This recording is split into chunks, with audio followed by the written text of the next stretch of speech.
Hey guys, in this video, I'm going to show you how to fix BritBox app not working on Roku.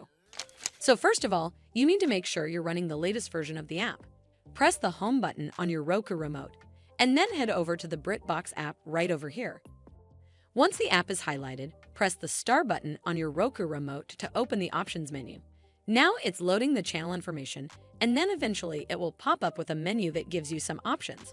We're gonna go up and click where it says check for updates to make sure you're running the latest version of the app.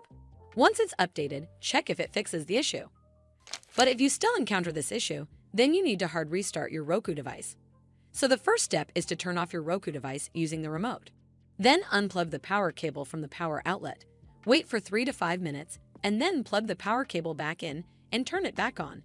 This should fix the issue, but if it doesn't, then you need to completely reinstall the BritBox app.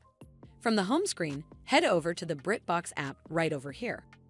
Once the app is highlighted, press the star button on your Roku remote, and then click on Remove Channel from the pop-up menu. It's going to ask for confirmation, so click on Remove to uninstall the app from your device. Once uninstalled, press the home button on your Roku remote. From here, we're just going to use our remote and scroll down until we get to where it says Streaming Channels, and then click OK on your remote. Once you're on this screen, scroll down to Search Channels and type in the app name, and it will then show up right over here.